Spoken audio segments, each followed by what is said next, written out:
a movement towards it being a necessary part of the game for solopreneurs, right? Because unless we've got that inner game right, how are we going to keep up with all these learning curves? How are we going to really serve people deeply unless we've done that work ourselves? I know you know what I'm saying. Most definitely. Most definitely. And I think a lot of people here would really resonate with that. I don't want to bore you with what I was doing this morning. I basically was just writing. I'll share more when it's time in terms of Sure. what I'm working on. But for all the people that are here listening, I really would love to jump right into the topic of this space, which is networking in the creator economy. And hello to everybody that's just joined in. So I can give a bunch of personal experiences on why and how networking has completely changed my life and why I truly believe the most valuable thing you can do in the creator economy is build your network. I think it's even more important than building your audience in many ways.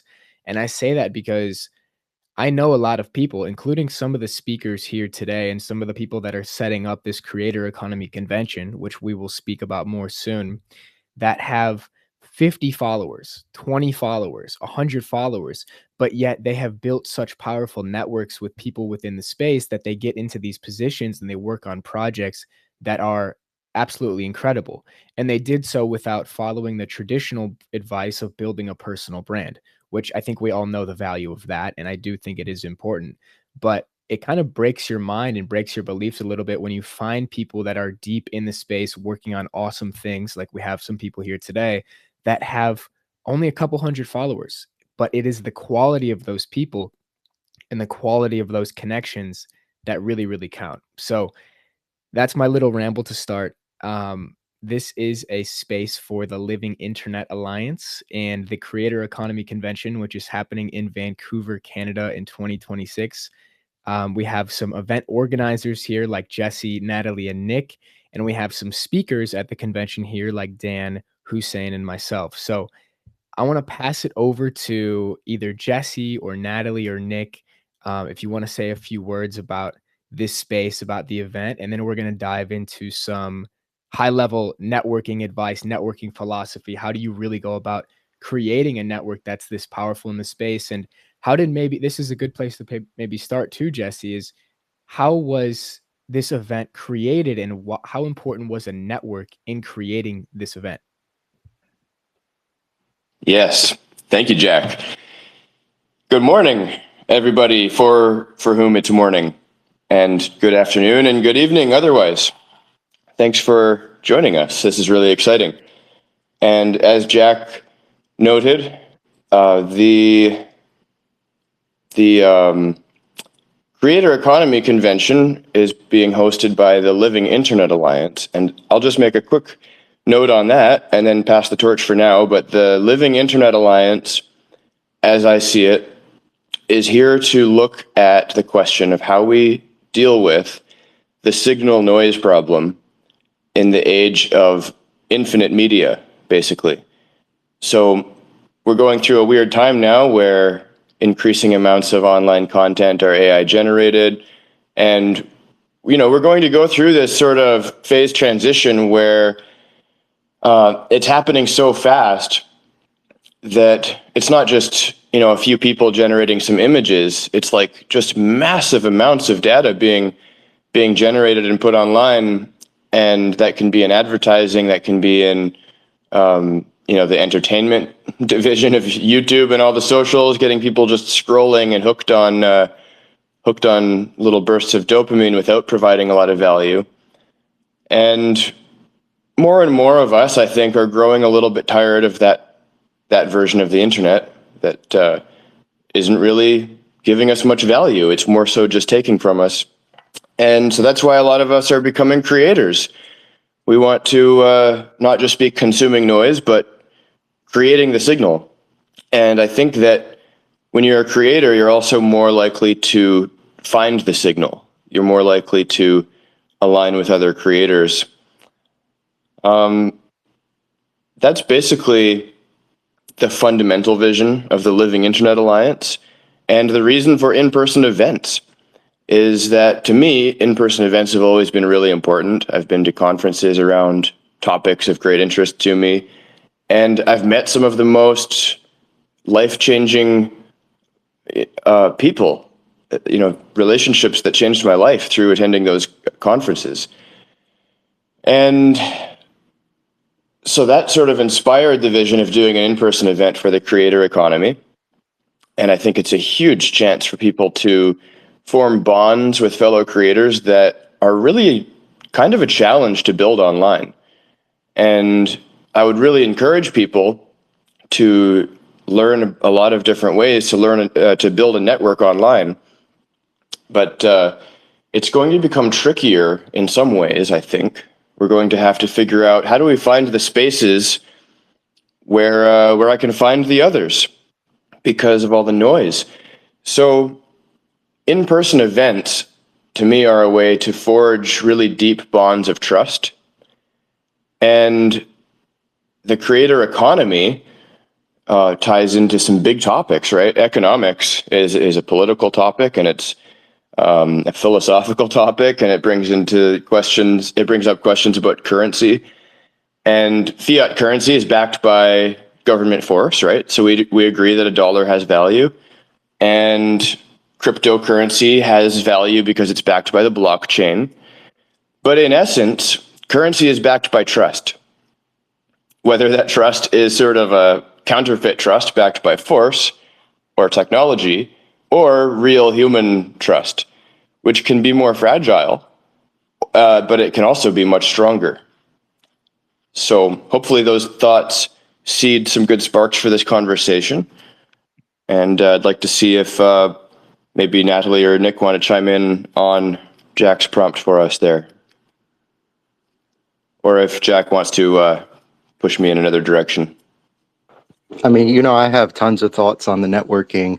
I don't know if we could call it the networking problem in the creator economy space. So I guess I could touch on it. First, Yeah. hi. I want to say hi to Fur and Faku, because I know you guys messaged me. And I also know Matt Bufa and Hussain. Obviously, hi, Hussain. It's okay. He could. Oh, there he is. And hi, Dan. I don't think I've spoken to Dan before. Hey, brother. No, this is our first connection. Great to meet you. Yes, it's nice to meet you. I think what Jack said about how multiple people with small followings can form connections with each other to do things that have a lot more leverage, to paraphrase a little bit. And most of the things that Jesse mentioned, especially the thing about separating signal from noise in the age of infinite media, which I might have written down to use for the landing page copy when he said it, are probably the two biggest issues people have to turn into something empowering for themselves when it comes to using social media or making content. Because right now, as far as I can see it, there's a dissociation between someone you would see on the street and someone who watches your video or looks at your post. And the problem is that all social media is an amplifier to create connections. And if you really want to do something with a lot of magnitude, it can almost be a hindrance to have too big of a group of people at the core of it. So nobody's really at that much of a disadvantaged position if they want to try to push whatever it is they want to create forward, as long as they have the fundamental question of what they want to create answered. And something that Jesse kind of firmly pointed out to me, I believe, is that you still need social skills on social media. We think of social skills as something that, it's like, oh, I leave my house and I can go talk to somebody in the grocery store, or I could communicate well with my friends, or in-person communication. But I think social skills extends very directly to the digital space. And if anybody's interested in learning more social skills in that way, you should DM Jesse about it, because he's quite good at that networking aspect of it. That's most of the reason that everybody's been able to be gathered here. And I think this is also inclusive of the spiritual elements that we see in this group of speakers / organizers with Dan and Jack And Nathalie also has a lot of spiritual elements to her set of work. So I think I'm going to leave what I'm saying on a bit of an open-ended note, but I think there's some synergy of all of those elements that we're trying to sort of build a solid foundation for. Beautifully put. I love the topic of you need social skills in the creator economy. I mean, it seems so obvious, but to connect with people, you have to understand people. You have to understand psychology. You have to understand incentives. You have to be able to create positive sum alliances and friendships. And I would like to dive deeper into this idea of creating small tribes of aligned people. And I would like to do so because, in my experience, if I go back to when I started, which was about 3 years ago, if I could look at one reason why I achieved some semblance of success in the first 6 months, which for me was basically being able to drop out of college and do this full time as a ghostwriter at the start, was because I was in a 7-person mastermind group chat on Telegram with 6 other dudes that were all like 18 to 23 years old, and we were all, like, in college, or even one guy, Jay Yang, you might know him, he was in high school, and then some guys had just gotten their first corporate jobs, and we all saw this path of, like, "Okay, we don't wanna live the corporate life. We wanna try to figure out how to find success in this game." And through that mastermind group chat, we created so much positive collective momentum between the 7 of us, so much energy, just sharing, "Okay, here's what I'm doing today. Here's my intentions." We would even have, like, challenges between each other of, like, "Hey, like, let's race to 1,000 followers," or, like, "Let's try to put out 30 threads this month." And so that little alliance of 7 people, it's interesting to note in hindsight that, let's say I started off with about 100 or 200 people that were kind of around the same follower count as me, just starting in the game, not really knowing what they're doing. You could call it beginner creators. If I look 3 years later, I would say 90 to 95% of those people are no longer in the space at all. They've disappeared off social media. They're not in the space. I don't know what they're doing or where they're at. But out of that group chat of the 7 of us that were in there, every single person is still in the arena. Every single person is still in the game. We've gone our different paths. Like, a few guys have gone to scale a ghostwriting agency to 100K a month. Jay Yang is now writing books and working for Alex Hormozy. Another guy scaled like some crypto project to hundreds of thousands of dollars. So we've all stayed in the game and gone our own paths, but it was that collective energy we felt together at the start that felt like we were in it together. Because I think a big issue in the creator economy too is this potential for social isolation, which is potentially another whole topic. But it's very easy to get siloed into your house and not really communicate with people when you start to pursue this path, because now you're trying something nobody else in your life is doing. People in your life aren't aligned with the same interests you are. And so creating these masterminds, these tribes with people that are around your level at the start of the game can be so, so powerful to uh, basically accelerate your collective success. So that'll bring me to a question here. And I would love to get Dan and Hussain involved as well here, but I'll leave it open ended for anybody who wants to take it. What has your experience been with creating these tribes, creating these masterminds, creating these small groups of friends, and how has that amplified your success in the game? And even for the beginners potentially listening to this live or later in the recording, how can they actually go create their own mastermind themselves? How can they find those soul aligned people to go create, build, and expand with? I could definitely speak to that, but does someone else want to take it? I know Hussein is the mastermind behind this, you know. I'll let Go Dan go ahead. first. So, uh, Let's hear you. Let's hear it, Dan. Okay, brothers. So I'm sure Hussein will probably have some overlap here, and then maybe you can kind of fill in the gaps.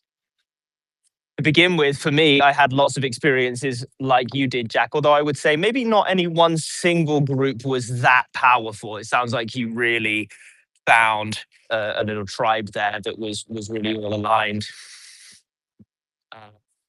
Not least of all in kind of age and like life position, which I think is important, right? If you can find some folks who are at the same stage of life as you, then that just helps with you're going to have similar goals, right? I found, first of all, a group run by a great creator out here called Rob Lennon, and started to make some connections in there.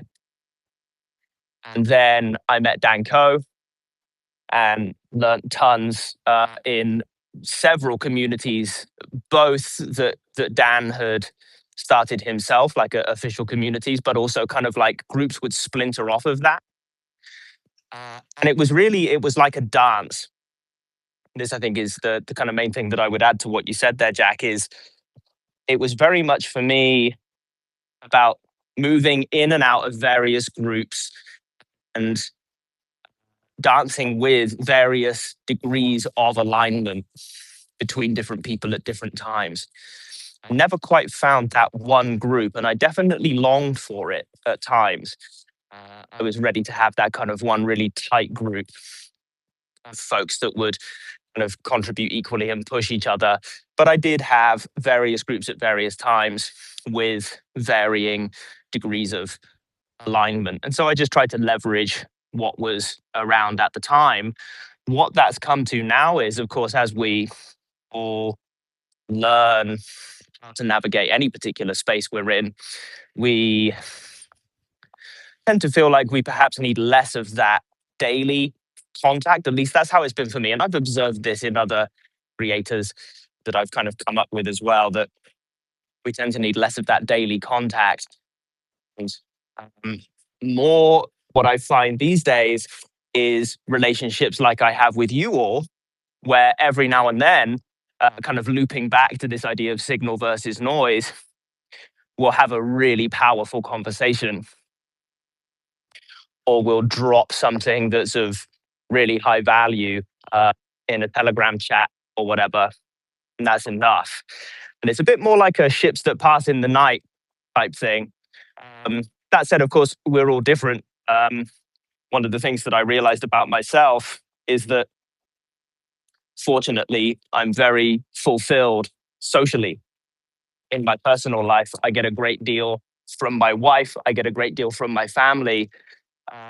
Whereas, of course, I often reflect on, if I weren't in that position, I would likely be searching for more of that frequent contact among peers.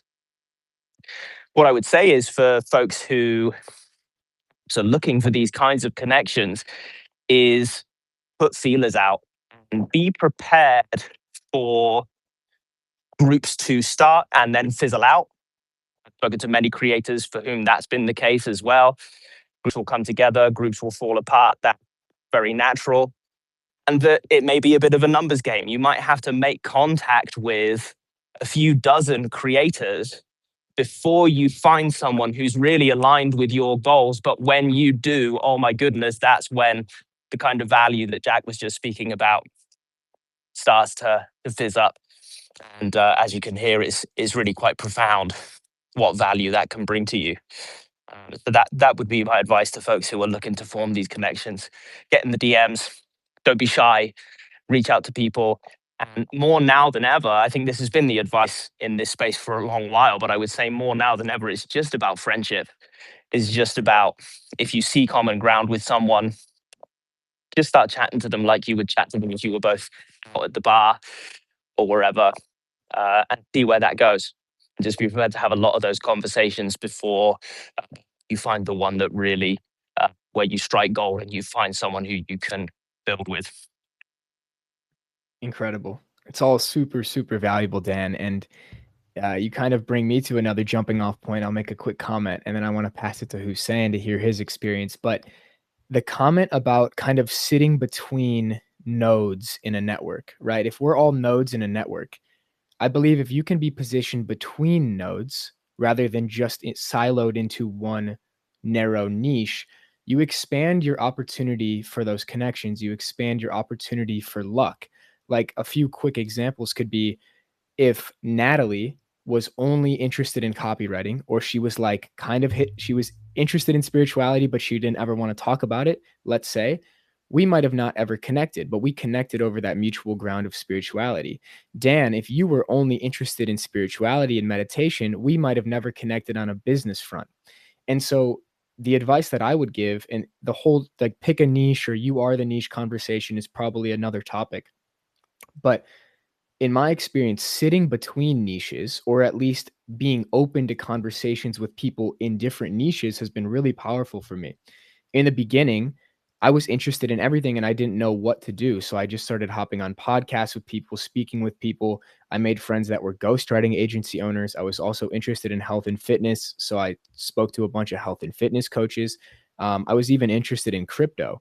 And so that combination of different connections and copywriting people and all these different things merged together into a few months later, it pieced together. And oh, now I'm ghostwriting on the side a little bit for a crypto agency, which I never could have imagined.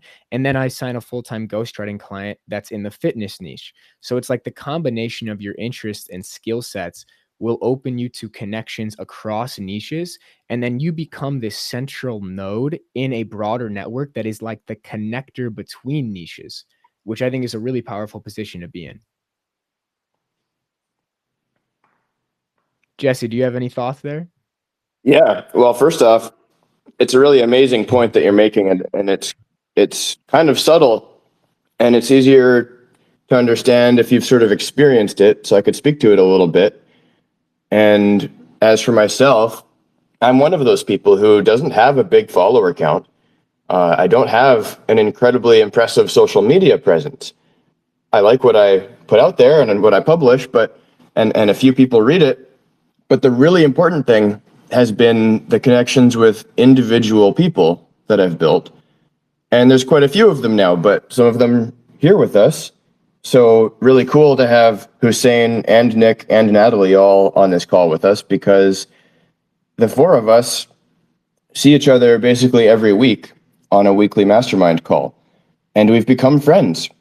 And this is actually how the creator economy convention idea came about, is that we formed a mastermind alliance. We started meeting weekly, and we were all working on our personal brands and giving each other feedback, giving each other some accountability to continue onward.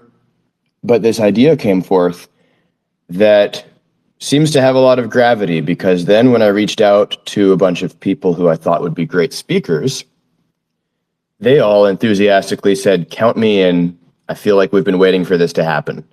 I was really happy when I received a voice note from Dan Goldfield here. His response to my initial invitation was very enthusiastic. And he said, "I think this is something we've all been waiting a long time for."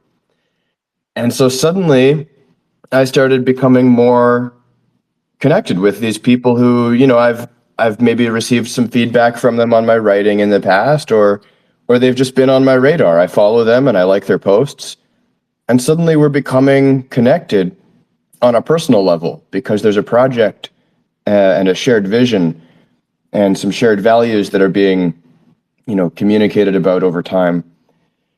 So there's a lot to say about that topic of how to build a network without getting obsessed or distracted by metrics that may or may not actually mean a lot for what you can accomplish. So you could have 1 million followers that aren't necessarily aligned with a vision you want to bring about. And when it comes time to bring it about, those followers might not do a lot for it. So alignment is a big key component. And I'd just like to quickly touch on the issue of social isolation that's coming up here. Because when someone enters into a space like, the creator economy is sort of an umbrella for lots of different online spaces, you could say. But in general, trying to become an entrepreneur and listening to a bunch of teachers who kind of show the way, it can build up a lot of excitement and enthusiasm. And then you begin your journey, and then you go and you start talking about it with your friends and family, and they don't see it. They don't quite see the vision. Or it doesn't make, what the heck is the creator economy? And go get a real job or go to university, and there's a lot of sources of discouragement. And then there's even friends who might say, "Oh yeah, that's cool. That's cool that you're doing that." and then let's talk about such and such other topic that's, not necessarily creative. And so it's hard to continue to relate to the people you already have in your life when you start making a big change. But what I'd like to say about that is I would encourage people to be cautious not to isolate themselves and not to just push all the friends away because, oh, they don't align with my goals now and they're going to hold me back. Because there is truth in that, and it's important to be discerning about how people are influencing you. And so if you have people in your life who are really negative and their beliefs about reality are extremely limiting, spending a lot of time around those people is likely going to limit you. But I would also say if you don't have anyone to just maintain a friendship with, now you're missing something that you actually need. It's a very real need, right? So you could look at models like Maslow's hierarchy and understand that to be really creative, you have to have some of those lower level needs met. So don't be too hasty in leaving your old social circle behind, but I would say focus more on how can you start building an alliance and a network that's more aligned. And eventually you'll just start spending more and more time with the people who share your vision and understand your goals and support you. So that's just a quick note on that. And Hussain will have some cool things to say here because he's actually the reason that our little mastermind alliance with Nick and Natalie and I, and also Noah Vincent, first came together. So I'd like to maybe ask Hussain how that happened. What idea was on his mind when he brought us together? And what else do you have to say, Hussain, about building a powerful network? Yeah, man. Thanks. Okay, so a few things we need to address and a couple of misconceptions. When people hear there's a negative connotation when people hear the word networking. There's a negative connotation where they think it's a transactional um, process. And it's not a genuine friendship, right? So what for the longest time, every time I heard the word network, I just shut it off. And for 16 months, I was basically solo when I was writing. I didn't really speak to people, didn't really make friends. I had a few friends, but nothing too serious, right? But the reason I was isolated is because of that negative connotation. Every time someone approaches you in the DMs or comments, and it's like, "Hey, let's network." Generally, it's just like a transaction, right? Like I wanna engage on your post, you engage on mine, or like I promote your stuff, you promote mine. That's the network. But real networking isn't actually transactional. It's building a real, genuine friendship and relationship that benefits both sides. Again, you don't want to think about this as in transaction, but more like as a friend. Like you would help a friend, they would help you out. And you don't do it by establishing a transactional relationship first. And so that's one of the reasons why you really need networking, because when you have a good network, everything becomes possible. For example, this creator economy convention that we're doing wasn't going to be possible if we didn't have a strong network. Um, everyone we came about, usually like, okay, the story of how Natalie, Nick, and Jesse and I um, created our mastermind was because me and Nick, we used to hop on calls like I think 2 or 3 times, and we would have conversations about ideas that we had, even though Nick was at that time doing something else and he wasn't really writing, but he had good ideas. Natalie was copywriter on LinkedIn. I was on X. She had good ideas. Jesse was creating podcasts at that time on YouTube, not really on X. I was on X. Again, every one of us was doing something different.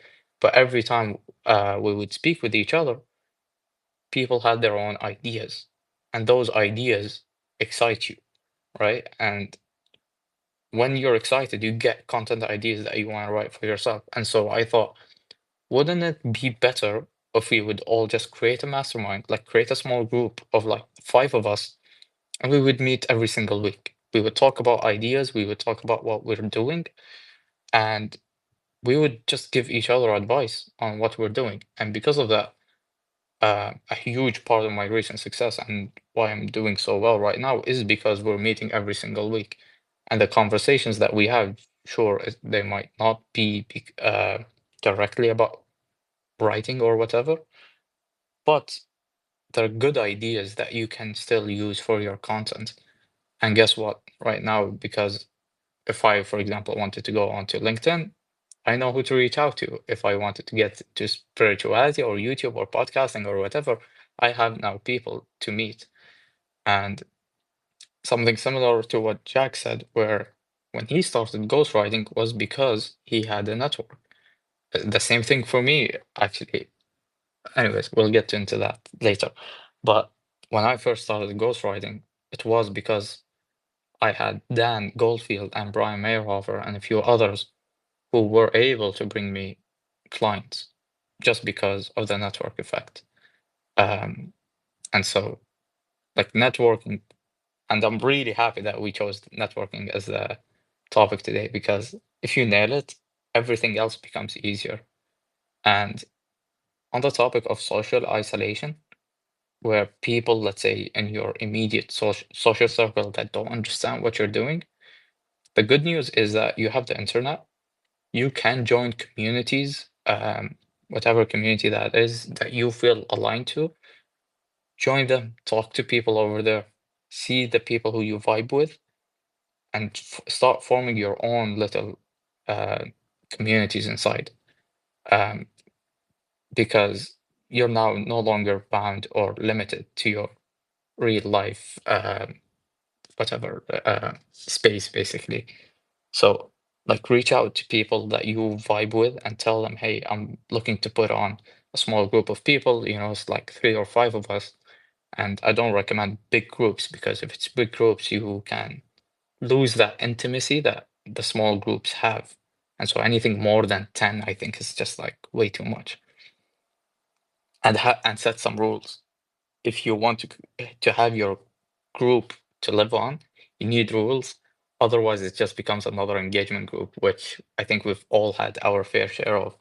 And then those die out extremely quickly. I would say like 2 weeks max. But if you set rules where you don't do certain things, you show up to every call, you talk about what you're doing, the groups and networks or these small masterminds become extremely powerful. To whatever that you're trying to do. And I know a few people, a few listeners here who also have their own little masterminds, and it's a huge reason of their success as well. So I'll pass the stick to Jack, I guess. Super valuable insights, man. And I think it's cool to hear more and more case studies and real examples of somebody that's become a ghostwriter, and how did you actually go about getting clients. And it's from your network, it's from referrals, it's from people you know. And it's common advice in this space of like just spam cold outreach, like do as much outreach as you can. It's all about volume, right? That's one perspective on it. And it can be valid, right? If you have a really good offer, you have an appointment set or something like that. Dan doesn't like that necessarily. I don't either. I'd rather not spend my time doing outreach. I'd rather spend my time creating genuine connections. And then just through the mere exposure of that network, you have the skill, you're well positioned. Boom, there an opportunity is. And now you sign a few clients and your entire life has changed. So it's really cool to hear that that was your story as well. And that it's not just independent to me. Now, you talked about community as well. And so if you're in this space and you're looking to join a community of like-minded people in this creator economy, I just pinned a post at the top of the space that is a link to join the free circle community for the Living Internet Alliance. So in there, you're going to find all the speakers at the Creator Economy Convention event. You're going to find other like-minded creators in the space. And from there, it's basically a filter for people that are aligned into the same things as you. And this is how you could potentially meet those 3 to 5 people that become your mastermind tribe, your soul tribe that you grow with a lot in this space. So I definitely would recommend joining that circle community. There's going to be calls, content, different things happening in there, announcements, updates about the event. So give that a look. It's completely free, and you could join at the link above. Now, Dan Taruno, I think I said this right. Taruno, you're gonna have to correct me. Dan requested to speak here. So, Dan, did you have something to add, a personal experience, or do you have a question or an idea you want to talk about? I didn't have anything specifically right away to talk about, but I mean, I have been doing a mastermind specifically with a close friend. He's actually based out of India. He's not in this call right now, but we've been having this mastermind where we talk for like it was supposed to be only like 90 minutes max, but it's been like 5 hours every Sunday for the past 2 months. So that's been really transformative. So the thing is, I lean more into like one-on-one containers that are just mutual accountability. I think that's really powerful as well. But I'm super excited to network with a lot of people in these in the internet alliance here. And I'm curious how many of the people here are actually active on like Discord as well, and maybe also have communities there, um, or just yeah, just the recurring. I want to know the how often you guys are doing calls and where are you doing the calls at specifically. That's what I'm curious because I'm really passionate about building genuine online community and accountability amongst people that are here in their dharma expressing themselves. So yeah. Awesome. Thank you, Dan. I want to highlight that point too of, if you're not maybe the most socially extroverted or you do prefer one-on-one connections, also super valuable. And you bring up an idea from my experience in this game of within that 7-person mastermind group that I mentioned at the start, there was one friend named Matt. He's the Matt Mick on Twitter, really good writer. He became my best friend, and we would call on the phone for hours and hours and hours all the time. And it was just so energizing to have somebody so like-minded that was as ambitious as I was with very similar goals, just to hop on the phone multiple nights a week, just staying in the state, staying in the energy of the creator game. And something that I noticed at that time, and even right now in my life, is my in real life connections lack that same level of depth. They lack the same singularity of focus. They lack the same pretty niche goal of becoming successful in the creator economy. It seems obvious to us all now that are in the space, but for most people, they don't even know this space exists. And so it's very easy to lose sight of why this is important to you unless you're in consistent communication with people that are aligned. Like right now, I'm a long story, but I'm back in college. I'm playing football. And when I'm at college, I'm at football. I don't talk to people about this stuff. And so right when I get out of practice, get out of class. The moment I get back on a call with somebody, a business partner, a friend in the space, it gets me right back into the energy and the frequency of the creator space. And it tunes me right back into the single-minded focus on my goals, which can become somewhat diluted when you're only talking about seemingly trivial things to people in real life. So I just wanted to highlight that point. I like your question about Discord and all those different things. I don't use Discord personally. I've never really used it. I remember I was in Dan Coe's Discord a while ago called Modern Mastery, which no longer exists anymore. But School, I think, is a really powerful platform. I have a few school communities on there, and I've done a bunch of different groups and cohorts that have been hosted on different platforms. But for me right now, it's School. I know for Jesse and Natalie and Nick, it's Circle. But yeah, if anybody has any other communities that they're in and they want to share, I think it'd be a good time to do that as well. I don't have a community like a free community, but for example, for my programs, they're almost always on Discord. It's just because I'm a Gen Z, so I grew up with Discord, so that's what I use. Uh, but yeah, I just prefer Discord because it's simpler. It's very straightforward. I know School is also good, I'm in a few school communities, but also like if you're gonna host a small mastermind group, you can do it with Telegram or WhatsApp, and for the calls, you can do it with Google Meets or Zoom or whatever. There's a million different ways you can do this. It's not like you don't just need a one and all platform. It's just like whatever that's easiest for everyone, for the group that you're trying to create, just do that. Because I know for our um, mastermind with Jesse, Nick, and Natalie, we actually asked ourselves, hey, what platform do you guys prefer? Like, is it Telegram? Is it Discord? Is it WhatsApp? Is it school? And then we settled on WhatsApp, and then that's where we are now. We do our calls with Meets. But yeah, it's just like, I think communication with the You people. do calls in WhatsApp? No, it's on Google Meets. We Okay, could so do the calls in WhatsApp, though, I think. so you just announced when the calls are happening through WhatsApp is what you mean, right? Yeah. Or it's like throughout the week, we just talk or text on WhatsApp or whatever. I like that. And I noticed that Jack, like last month, he did this, he had this Substack engagement group, and I thought that was really powerful. I got to connect with a lot of cool people through seeing what they post, and you know, some people that resonated with certain things that they posted, made some real connections. Like I actually have a call with Dave Heim later today. We're gonna connect, and that happened through Jack's Telegram group chat. And so one thing I wanted to add as well for these types of connections, I've seen certain Telegram groups as well, because I use Telegram a lot myself. I have it on all of my devices, and I'm always on top of that because I just personally use it to send myself files quickly. Like I just used like you can send messages to yourself, and it's just really easy to stay on top of things like that. But I've noticed that I've seen one community that actually has multiple like threads inside of one community.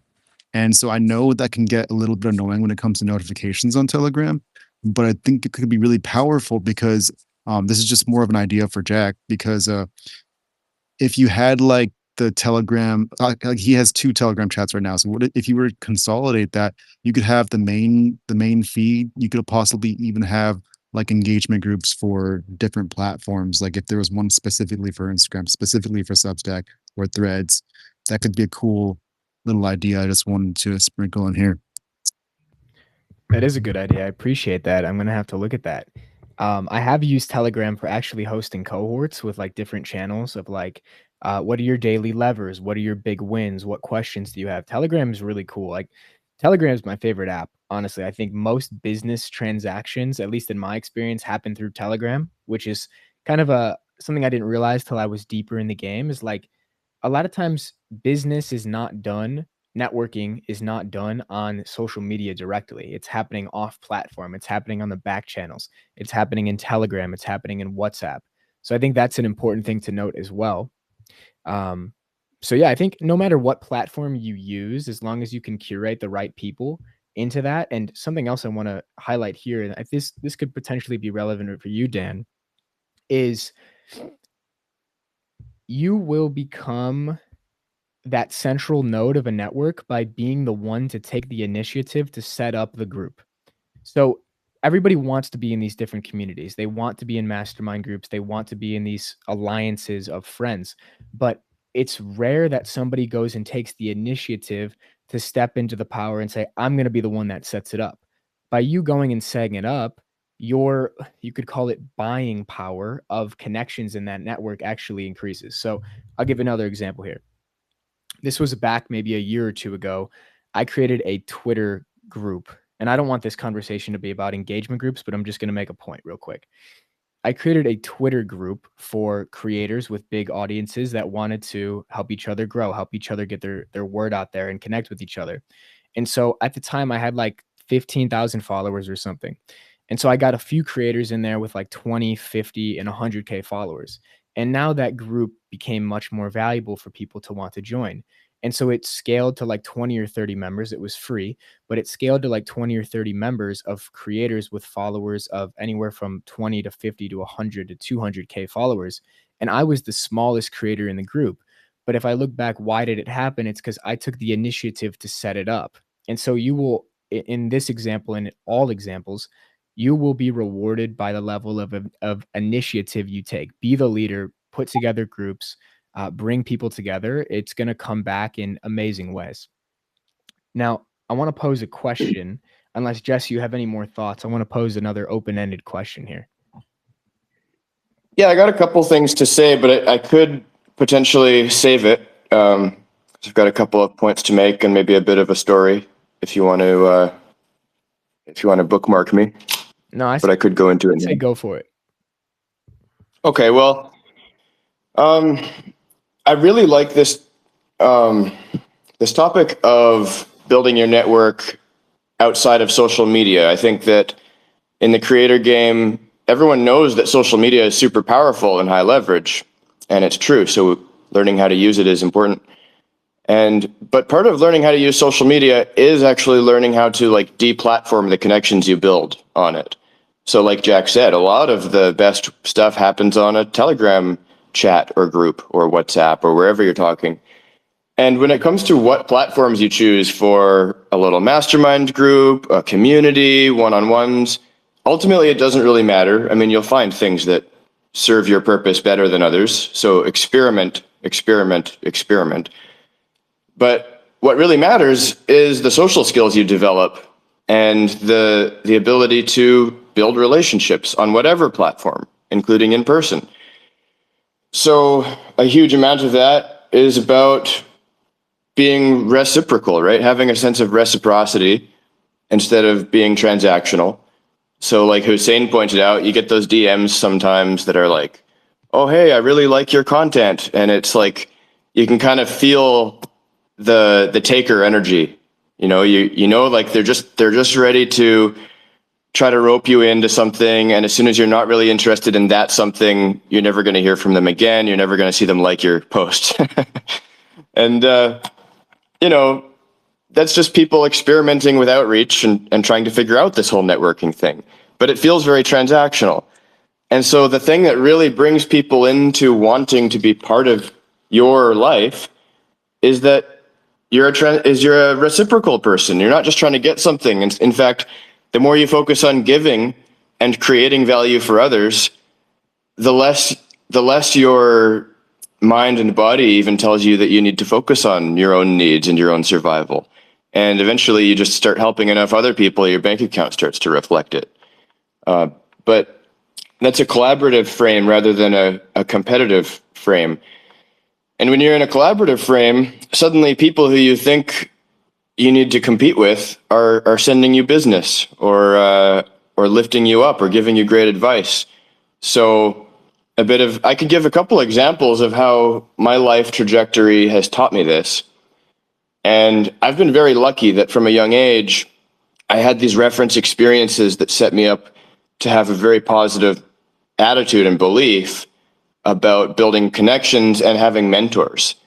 So mentorship specifically is a cool topic here because, you know, there's a lot of ways you can get mentors. You can spend money on courses and have mentorship from people who made those courses or from one-on-one coaching. And that can be immensely valuable. Most of the mentorships that have been most influential in my life, I didn't pay any money for.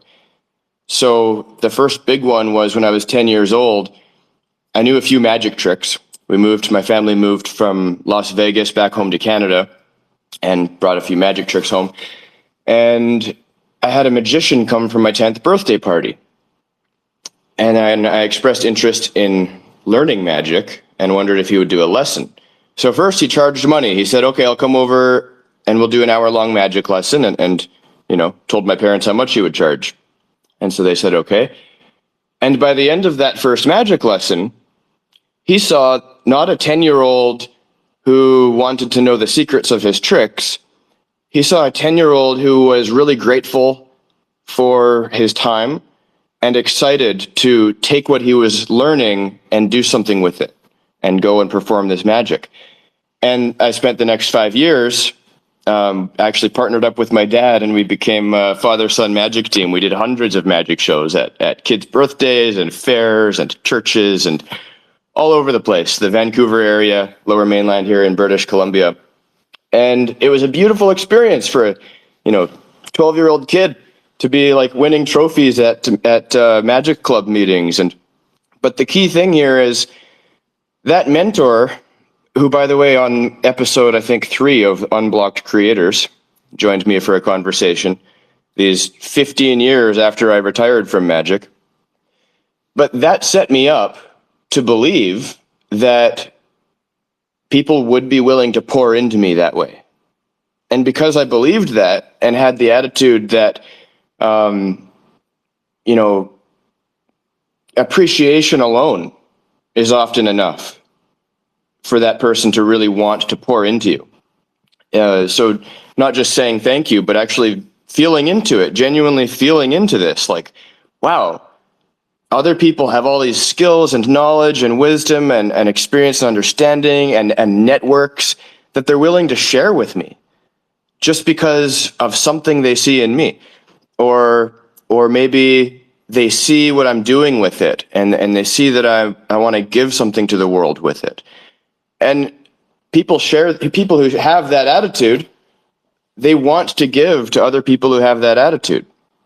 So having a collaborative frame. And in the Magic world, like, we were in a club with 100 other magicians. It wasn't about competing for gigs, right? It's more like, if you're getting enough gigs, or if someone else is really specializing in kid shows and they get asked, hey, can you come do this like corporate stage magic show? Well, they're going to call, Sean Farquhar or someone else in the Magic Club and say, hey, I got a gig for you. And so that happens in most of these business worlds. I've been in web design a little bit. And you find someone else in web design might say, hey, someone asked if I could build this site, but it's not really my forte. So maybe it's yours. So people will hand business to you, people who you might have thought would have been competitors. And then you'll find out there's jobs you don't want to take on. And then it feels really good to be able to give that client to someone else who might serve them better than you can. So the pie is really big. No one's really competing for the pie here. In fact, we're all just baking more pie. So that's that's what I'll leave you with. And I could tell more stories about other mentors who came into my life. A writing professor who spent a couple of years really pouring into me. And there's a lot of these cases. Dan Coe has become part of my network, and I got to meet up with him down in Arizona. And that was, at the time I thought, well, why does he want to make time to come and meet up with me? I don't have a big personal brand. But it turns out he's the kind of guy who kind of treats everyone the same and, meets you where you're at. And he saw potential in me. He'd seen some of my writing. And so I was writing a lot about AGI at the time, artificial general intelligence, and what it means for human relevance. So we met up and had a great chat, went on a little hike, and now he's going to be speaking at the Creator Economy Convention. So all these things compound a little bit at a time. Maybe you think, I'm going to be a magician. And then, turns out, okay, that wasn't your long-time path. I'm going to be a video editor. I'm going to be an animator. And so my journey has all these twists and turns, trying all these different hobbies. And then you discover that the dots connect in reverse. And suddenly, when you find something that's really aligned that you want to work on, all the skills that you developed from all these experiments and little things you got from these different groups that maybe or maybe didn't last, it all starts to come together and it all starts to serve one larger purpose. So my experience with the Magic Club performing gave me experience speaking, and that all fed into future projects and goals. And so I guess I'm wrapping too many topics together now, but the main thing is it's all within reach. The people you really want to connect with, the mentors you want to have, the exciting relationships, and all the profit in the world is available through understanding, how to create real value with each other. Let's bake more pie. and the profit will come. So that's my 2 cents for now. But seek your tribe and seek your mentors, and they'll come to you. Beautifully put. Thank you, Jesse. And I don't think you were going in too many directions at all. I think all those things are super relevant to what makes you you and what makes you unique. And I think it's a meta point for everybody to understand is like your path up to this point is not a mistake. Like being a magician, getting into animation, those weren't deviations on the path. They all click together down the line in ways that you can't fully imagine. So a lot of times I think when we get into this space, we want to completely let go of the old version of us and step into the new version, which is valid. But it is your experiences, it's your life experiences and wisdom you've accumulated through seemingly trivial things or different things, like for you, magic, or for me, sports, that come together and you actually apply them in this work. You apply them in this space. You take the social skills that you learned at those sports teams or those magic events or whatever it is for you, and you bring them into the space, and then you have a common ground to connect with people on. A lot of my connections in this space, we've connected on a level of sports. uh, a pretty big personal example for me was I began working with a big creator named Aubrey Marcus as a marketing strategist. And I think the reason that I got that position was because we connected on the level of sports. We talked about my role on the team through the metaphors of basketball and football. So it's like my experiences in those domains came together in this seemingly new domain, and it allowed me to connect with somebody that may be similar to you, Jesse, I perceived as way above my current level. But because we could get on the same level of, yeah, I'm gonna be the point guard, I'm gonna be the quarterback, then we could connect and understand each other from that frame. And so this ties into the question that I wanted to ask, and I'll leave it open-ended to anybody who wants to take it, is how do you build a reputation and a brand and convey an energy in your content, in your messaging, that people want to network with? How do you become somebody that people actually want to go network with rather than feeling like, oh, this is just an obligation, I'm not interested in this person? So how do you stand out? I think the easiest way for you to get people wanting to network with you is by doing something that's interesting. Problem I see a lot of people do is when you to ask them, hey, what are you doing? Like, what are you working on? There's nothing interesting about them. Or like they don't share about their big ideas that makes them excited when they wake up from bed, and the beliefs that they have. One thing I notice from building an audience from writing is that it's all about like energy, like transmitting energy through your writing. So whenever you talk about your strong beliefs that you have, ideas that you believe in, that others think you're crazy, that actually attracts people who want to network with you because they see you and they're like, hey, you know what? This Nick, this Natalie, this Dan Goldfield, this Jack Moses guy understands me. I like what he's talking about. So let me follow him. Let me actually send him a DM. And so, for example, I know that Jack and Dan, a huge part of your brand is about spirituality and how you talk about spirituality. Now, if you go to the normal business guy who has never heard about spirituality, they'll think that, what does this guy know about business? You know, why should I even hire him? But for someone who wants to start a business, who is somewhat into spirituality, just because they're seeing your content and the way that you've you're speaking about spirituality and the fact that you're doing business, they want to reach out to you and they want to start networking with you. Uh, so it's like it's always about uh, writing and showcasing your beliefs and ideas that you want, and do something that's interesting.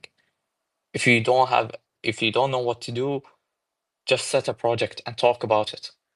I don't know, say you'll launch a course or a cohort in the next 4 weeks, and then just document everything. Tell people what you're doing about it on social media. Tell them every mistake that you're making. Tell them every move that you're trying to experiment with. And then guess what? When people start DMing you, you now have a lot of things to talk about, a lot of experiences that you can share that gets other people also excited.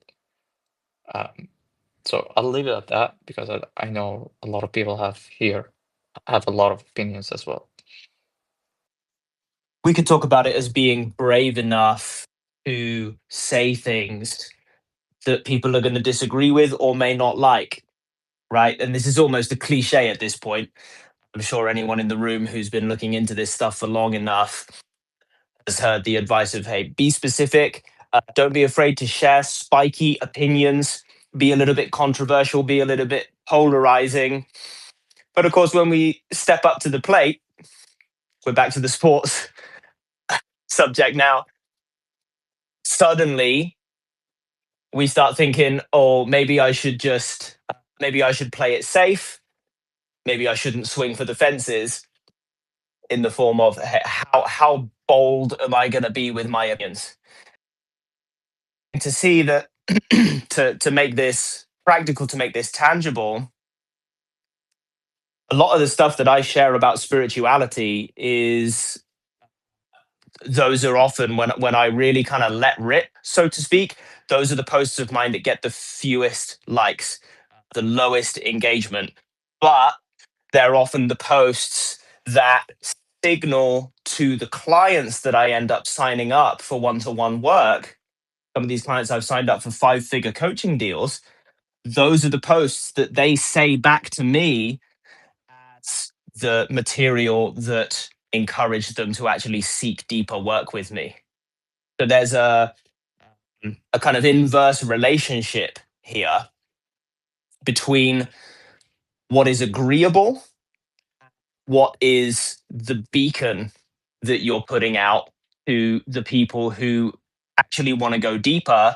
Why? Because depth is naturally going to interest fewer people, or is going to catch fewer people's eye, right? When we speak on a shallower level, it's naturally relevant to more people. So if I make a shallower post about spirituality, more people can relate to that because, of course, there are more people in the world who haven't gone headfirst down that particular rabbit hole and exchanged spirituality for sports or magic or whatever. There's more people who can relate on a shallower level, right? Nothing wrong with that. But we then circle back around to what is it that we're trying to do? What's the vision that we have? If the vision that we have is to entertain or do something mainstream, build a huge following, and kind of maybe we want to make our money through YouTube ad revenue, for example, very different strategy to selling one-to-one coaching, where instead people are looking for depth, right? No one's going to hire a one-to-one coach to tell them something that they can find on YouTube. Depth is the USP. We're talking about one-to-one coaching. So again, we come around to knowing what it is that we're each trying to do, which of course is one of the hardest questions that we can all answer as creators. What is it that we're actually trying to do out here? I remember when I was studying Alexander technique, I was in a period of lostness. I was very lost at the time, having given up my previous career as a musician and coming back to this idea of doing many different things that seem unrelated but somehow feed the journey that you're on, or take you to the place that you need to be. Well, guys, I spent 25 years trying to master the drum kit. Now I haven't touched a drum kit for 3 years.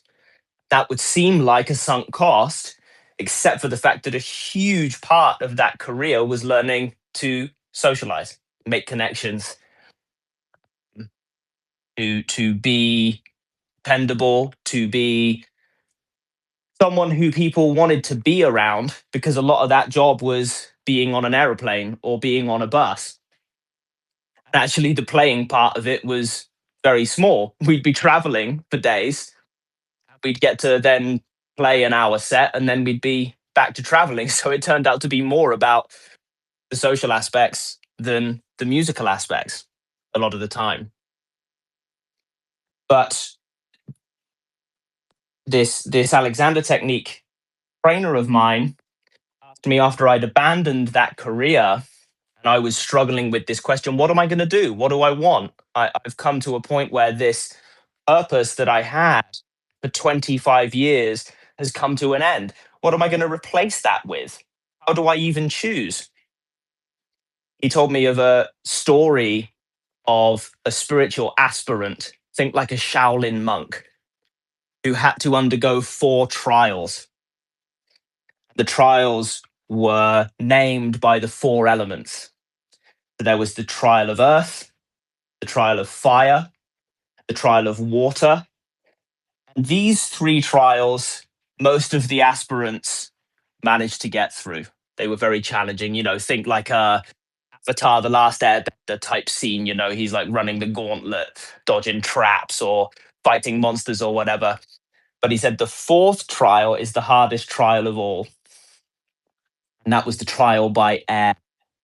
And in the trial by air, the aspirant was simply dropped into a vast empty space, told the trial by air is to create your own trial.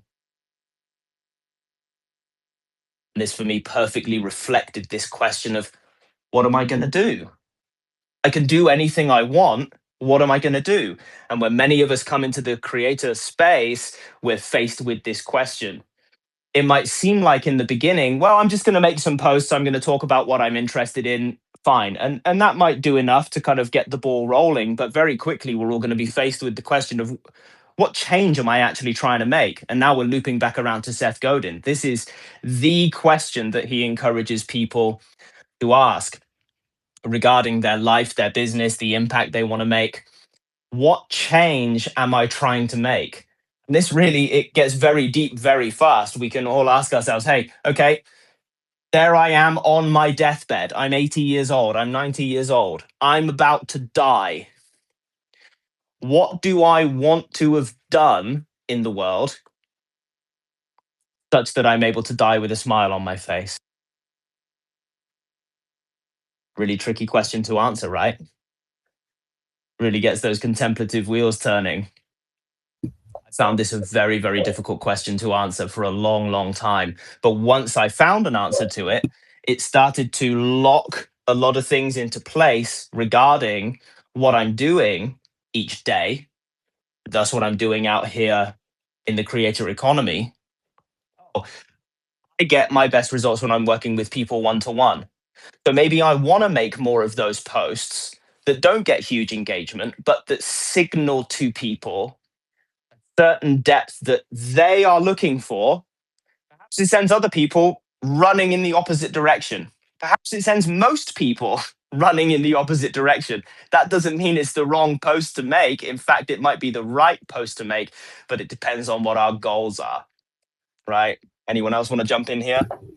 I'd like to share something here, tying back to what you said about when you're on your deathbed, right?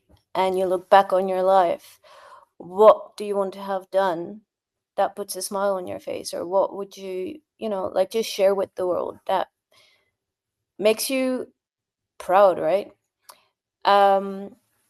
Last year, I spent the last few months of my granddad's life looking after him in hospice care. He was suffering from Alzheimer's disease and Parkinson's, and like he had always been a super active man, had a great social life. He was a teacher, and I wanted to ask him these deeper life questions. And one of the questions I asked him, and I actually shared this story with Jack yesterday as well. One of the questions I asked him was, did you get to do everything in your life that you wanted to do? Or were there any things that you wish you had done? And he replied, and he said that he would have loved to been a radio host, even before like television was out. He wanted to be a radio host, and he applied and he went through the selections, but they never ended up offering him the job. And that really got me to thinking, because at the time I was still working as a full-time ghostwriter, right? And I've done a long path that eventually led me to ghostwriting. I originally studied to become a teacher myself, but after my first class, I was like, yeah, no, this is not for me. So then I switched to translation. I got my degree in translation, went on to study marketing, and then somehow became a copywriter, and then that evolved into ghostwriting. But I had always wanted to start a YouTube channel somehow. I actually started my first one when I was 14, and at the time, like, I was playing around with makeup, so I posted a couple of makeup tutorials, but then my dad found them and he didn't understand it at all. He's like, "What are you doing? Like, delete these videos." And then that kind of made me more hesitant about sharing things that I was passionate about. Um, but that conversation with my granddad made me realize we live in probably it's probably one of the best times to be alive if you want to put out something in the world, because you can start writing, you can use, if you want to start a podcast, like, obviously there's way more technicalities that go into it, but technically you just pick up your camera and you start talking. We have all these resources, all these opportunities now in front of us to reach more people than ever before. And what holds back a lot of people, and what held me back myself, is something you also mentioned before, is just saying things that other people might not like and might not agree with. And so at the time I was working as a ghostwriter for sales coaches, like hard sales. And I've always been, well, especially the past 4 to 6 years, I've been really, I'd say, like, studying energy and spirituality, but I didn't really have anyone in my direct environment to share these things with, right? Like, especially the people I was working with, these hard salespeople, they would always call me like the woo spiritual girl, right? And I stopped talking about it as much because I wanted to be taken seriously in what I was doing. But then I kept going through this burnout cycle, and this conversation with my granddad, like, it kept resurfacing every couple weeks.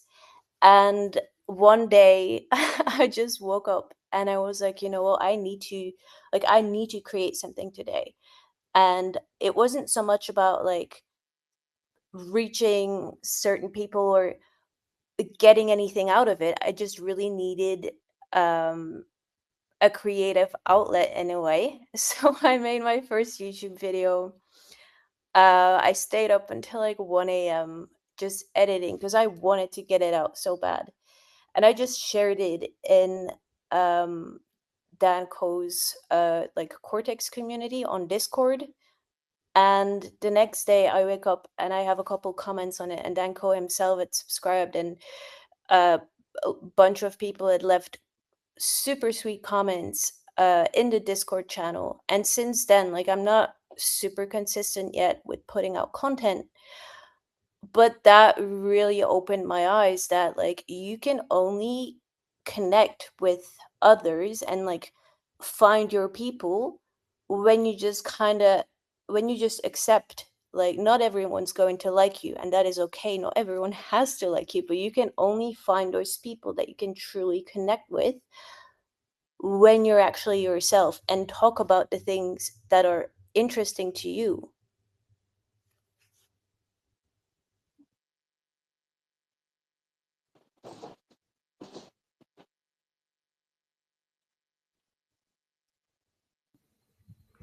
Beautiful. Thank you, Natalie. I think Nick was attempting to speak. Yes, I cued my hand, but I'm very happy Natalie shared that, because Dan's story and Natalie's story both point to like an element of the core ethos in the living internet, which is that if I had to give one practical step that anybody can do to basically instantly form anyone around them into a network, it is very simply to present something that they can be a part of. And all that actually is, in its, so to speak, manifest form, is you go to someone and say, hey, I'm trying to do this, which is exactly what Jesse did. He said, I want to organize an in-person event. Well, when he said that, the event didn't exist, did it? We didn't teleport into the future 9 months, do the event, and then come back to now. And then Jesse said, let's do the event. He said it, and the idea itself was big enough that it gave people something to be a part of. And so a vision has to be created that's large enough for people to step into. And I think that's where we kind of get lost with the social media space, because a lot of the questions about social media are really, in some sense, they're veiled questions about business, and they're also veiled questions about how to start a movement or how to do something or create some kind of effect in the world. And social media is only transparent to that. So like the example I've used before is that if you imagine you're at a zoo and you're looking at like some snakes behind some glass, or maybe like a red panda, because they're very cute. The reason you can look at those exhibits is because of the glass. But if it was empty space behind that glass, there's nothing there. That might be a good spiritual practice, but you're probably not going to look at the exhibit very long. And the social media in that metaphor is the glass. It's not the exhibit. If you start a social media account or you start a website, there's nothing on it. It's blank. Nothing's filled in. It has no meaning in and of itself. You create the meaning for it, which I believe is the end of Dan's point. And so the question becomes, I would argue the mechanics of building a following, the mechanics of building a network are very easy. The hard part is deciding what you want to build that following or network for, which is where you come to questions like, at the end of your life, what are you going to look back and see that you were proud to do? And I know, I'll pivot for a moment. Jesse, can I mention some stuff about the community? You sure community. can. So we want to basically try to create that effect, because I think it appears that that's the real beginner barrier that people coming on the internet have. It's not the fact that they don't know how to structure a post.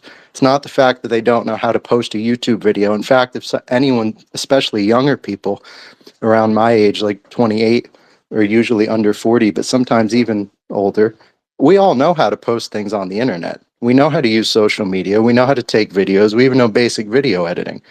So none of these, most of the time, these skills aren't the barriers. The barrier is, what do you want people to do? What's your vision? Why are people paying any attention in the first place? And that is not something that's based in social media. That's based in the real world. What effect do you want to create in the world? That's the primary focus point. So it helps to have real people who are sharing their experience of life in a small mastermind group, because it helps to aggregate that. And so like in the community, what we want to try to do is essentially orchestrate these small group connections and also try to create resources so that people can answer that question of, what is it that I actually want to do? What is a vision that, regardless of whether or not I think it's possible, what is a vision I can proudly stand on top of and tell people when I approach them? Because if that vision is big enough, and I'm being a little bit irresponsible by giving this away as a mechanic, it's a very powerful effect this has. If you give someone a big enough vision, they will be sucked into it very rapidly. So you have to be responsible when you do that. And the main struggle people face is grappling with that responsibility. Because if you're a decent person, you don't want to just be responsible for other people's behavior. You want to be very conscious about that, and you want to make sure you're actually leading them towards the proper ends.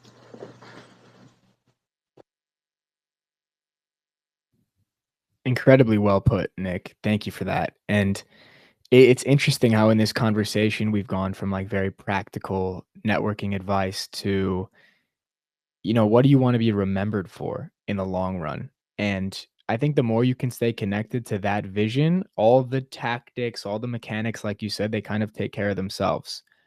I found that to be very true in my life and in this game. When I've lost sight of a vision, or when I actualized a small part of a vision, which was just making a full-time living online, I was without purpose. I was without direction. And so I had to step back, zoom out, go within and figure out, okay, what do I want to do in this world for people, not just for myself? What do I want to create for the world?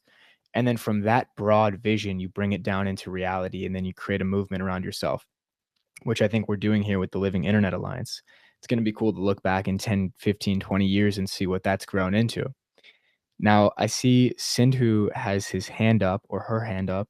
So, yeah, would love for you to speak and offer any insight or ask a question. Hey everyone, this is Sindhu. I'm really enjoying the insights so far. I'm actually a CS undergrad. I'm in my university right now, and I've actually gained so many insights from the talks. Like as Jesse told, like I've taken away a few things from today's session. Like I found them very good. As Jesse told, we shouldn't be consuming noise, and we need to create the signals. That's actually that actually got struck with me. It's actually like we are consuming way too much of noise these days, but we are actually built to create things, and that is where we many youngsters and people are getting depressed and uh, living away from the reality. And one more thing, as Nick told, you need to have social skills on social media. That's actually very like it was very good. And you were also speaking about death, and when we think about death, we would be thinking, and our whole life would be at a glance, like what we have done, and we think what we would have done, what we think like what I wish I had done. So that was also very much interesting, and I was very much I felt like I found my people, like in around my surroundings in my college. I'm actually struggling to find people who are thinking in my ways, who think like me, or else who are matching my frequency. And suddenly listening to all you talk about death, talk about thinking beyond just what is appearing to us, it's like, oh my god, I was not wrong all the way. I just didn't find my own people, and it felt like very, it hit home. And thanks a lot for hosting this. Yeah, thank you.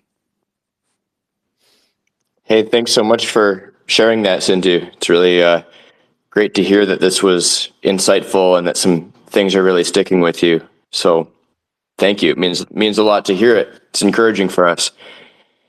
I have a feeling there might be one or two others who might have a quick word for us. I know we're coming up on around 90 minutes. I'm not in a hurry to leave, but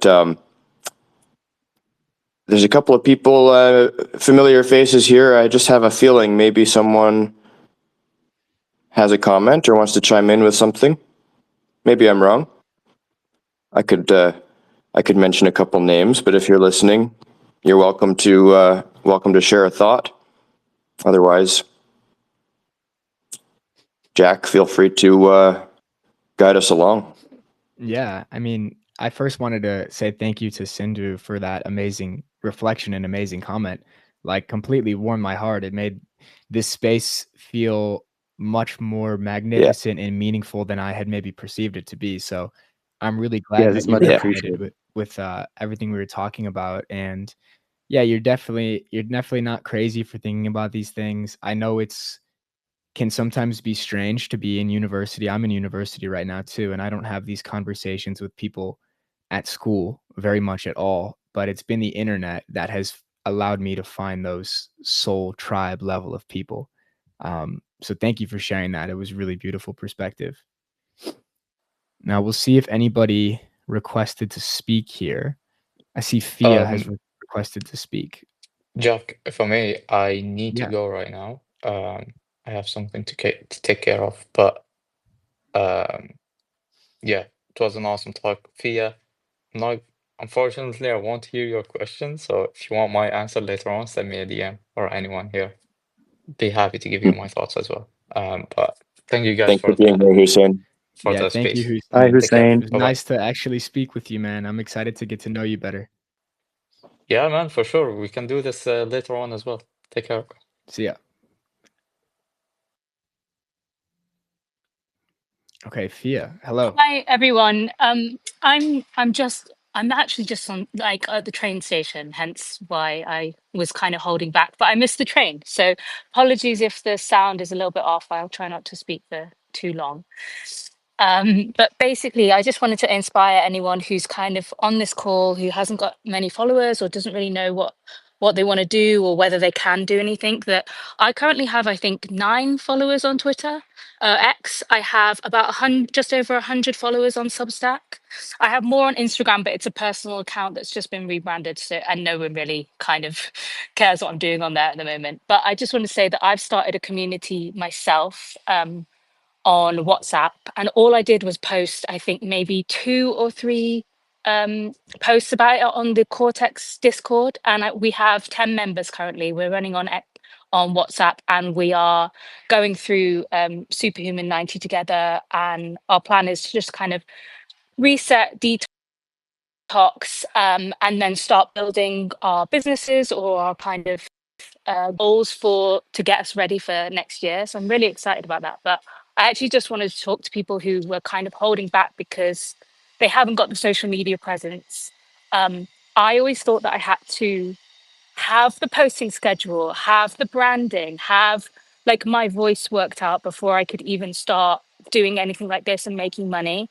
But I just jumped on one day and decided to start. And now I'm making money. I have social media clients now with literally 100 followers on Substack. So I just want anyone to know that if you are starting out, don't wait. Don't try to optimize. Don't try to kind of find the perfect way to launch your business, because there is no way to launch a business. And within a month, your business is probably going to look different anyway. You're going to rebrand, you're going to find a new voice.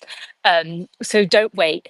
If anyone is interested in joining my community, just give me like a DM and we can talk some stuff. But yeah, I didn't really want to talk too much about that because it's kind of a very specific challenge that we're doing at the moment. So it's not for everyone. It's going to be really hard, but I'm really excited. Jesse's in the group as well, so we're having fun. The other thing I wanted to jump on and say was about how do you get people interested? How do you get people wanting to talk to you and engage with you? And what Hussein said was really interesting about kind of putting stuff out there that you find interesting. But the real honest answer is that if you want people to want to engage with you, you have to want to engage with them. So find people who you like their content, find people who are saying things that are interesting you, and just talk to them and listen to them and speak to them in their DMs one. And you'll find that they inspire you to, sorry, there's announcements, so apologies about this. They'll inspire you to start creating because you're actually interested in what they're doing. So don't down and what you think, and put your beam out, put your bat signal out, and start listening to to people, having conversations about their content, and that will really help you kind of like most of the stuff that I've made because I was in a WhatsApp group called the Writers Alliance, which was about Substack and launching your Substack. And I would read people's articles, give them feedback on their articles. And I realized that I really enjoyed having those conversations with people and looking at their content.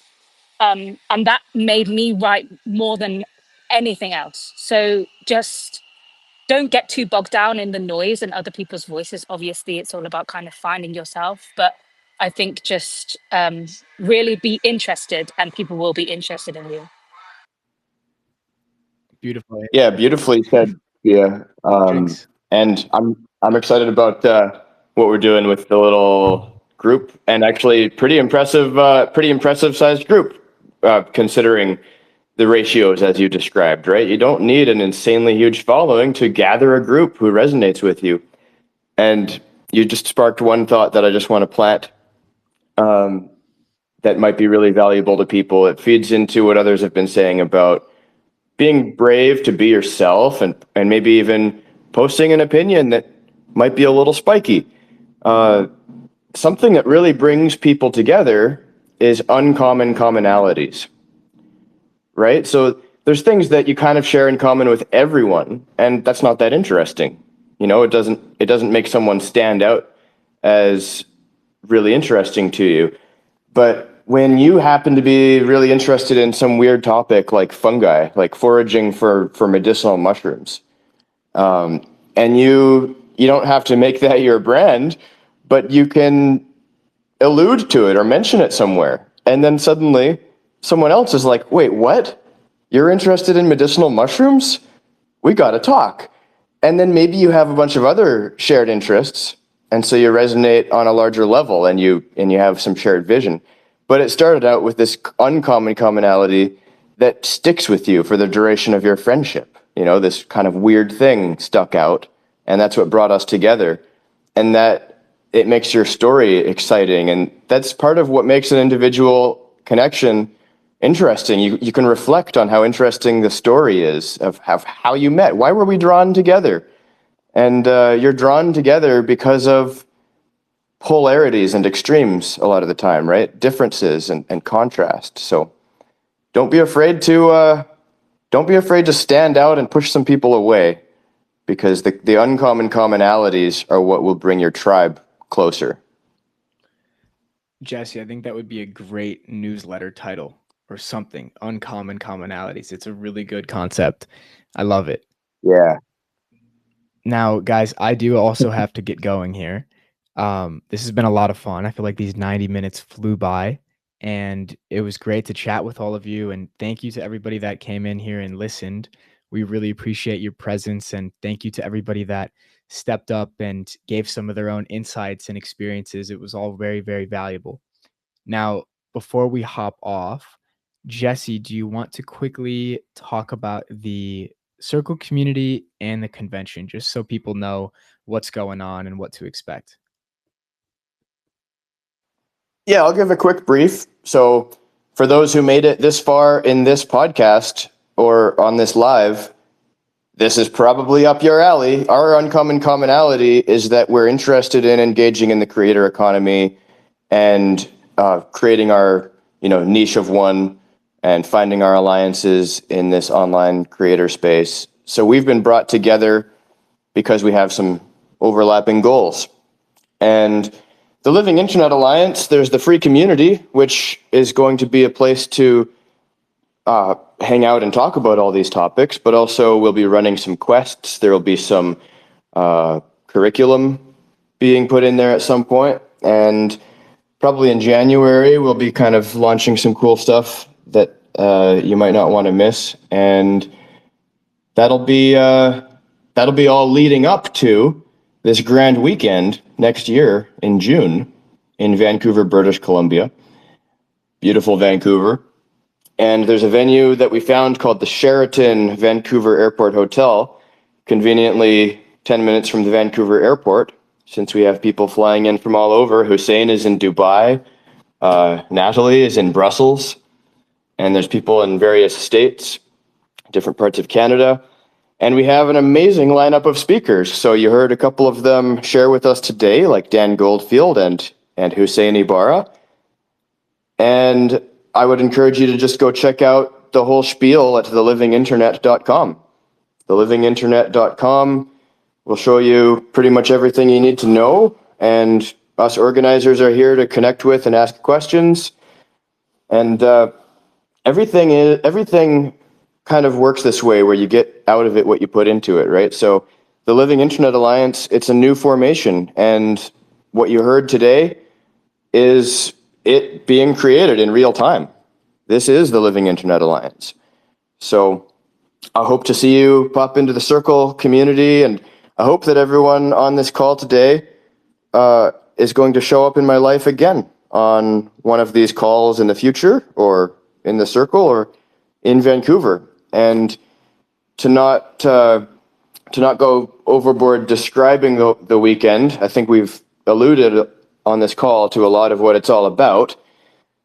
But if you're trying to find your way building a personal brand, or building an audience, or learning how to find clients, or learning how to build a network, as well as more basic stuff kind of separate from the profit side of things, like just building those social skills, then this is going to be a very all-encompassing event with speakers who have expertise in many domains.